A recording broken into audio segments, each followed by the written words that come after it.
Hunter was, I mean, to me, he was, prior to even meeting him, he was somebody that I'd greatly admired. You know, his work, his books, his outlook, you know, his whole way of life, his whole sort of way of moving forward in this kind of strange little soup bowl of existence. And when I met him, there was an instant kind of click between the two of us, and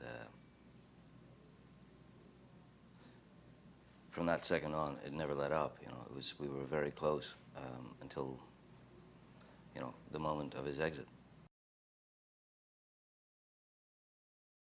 I came across the Rum Diary with Hunter, you know, almost sort of accidentally. We were down in, we were in his house in Woody Creek, downstairs in what was called the War Room.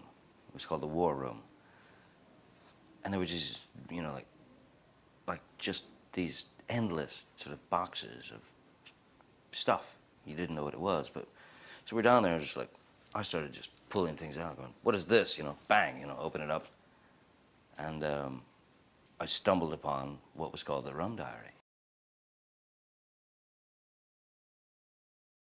He said, "Maybe I should finally, maybe I should publish it."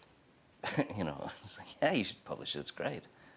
And then from that conversation, about within 20 minutes, we were already talking about the movie rights and how we should produce this film together, and I was all for it, and you know, with him on that venture. And yeah, before the book was even published, we were talking about, you know, how we could make it into a film. Paul Kemp is, and always was for me, the early days, the early version of Hunter S. Thompson. You know, he was always going to be that guy 10 years or 12 years prior to Fear and Loathing in Las Vegas, you know. He was that guy, you know, looking for the voice, looking for his voice, and trying to find a way to express himself and write.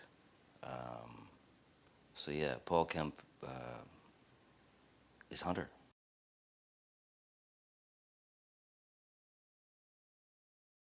The film is about a very, you know, up-and-coming, hungry journalist, Paul Kemp, who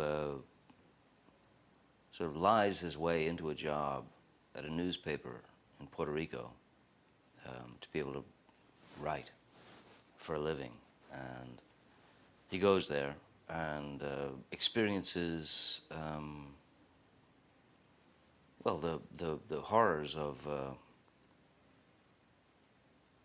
the institution of news, which is to say that, you know, they're selling things, you know, they're selling news. It's not telling the news, it's more like selling the news. And it's a great, you know, discomfort to Kemp, who is obsessed with the idea of just writing and speaking the truth.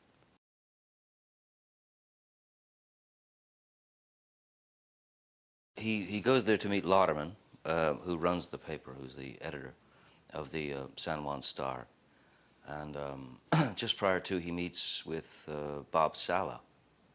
And Sala kind of welcomes him into the fold and tries to give him the, you know, the skinny on, you know, how to proceed with things, you know. And, you know, weirdly, Sala's kind of okay with, you know, selling lies and that whole deal, until he meets with Paul Kemp. And then they go into this other arena where they have the opportunity to expose something.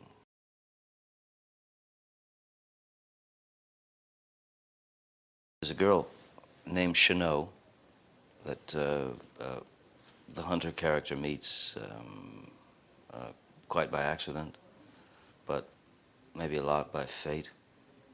And she happens to be the girlfriend of one of these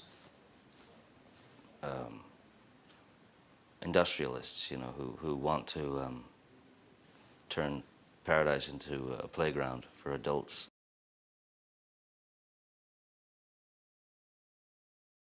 I asked that there be a chair made for Hunter with his name on it. I asked that there be a script cover made for Hunter with his name on it. I asked that there be an ashtray and a little block of, a little packet of Dunhills with a cigarette holder every day with a lighter for Hunter. I asked that there be Chivas Regal, a bottle, next to his chair every day, and of course a bottle of ice. I mean, a highball glass filled with ice next to the bottle for Hunter.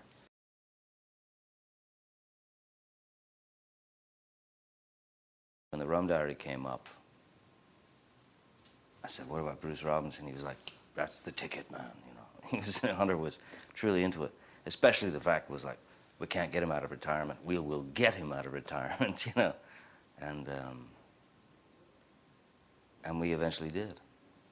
Although, Hunter, chose to make his exit a little too early, and he didn't live to see Bruce Robinson become the writer-director of the piece. But that was our, he was our initial sort of hope, Bruce, and eventually I got him.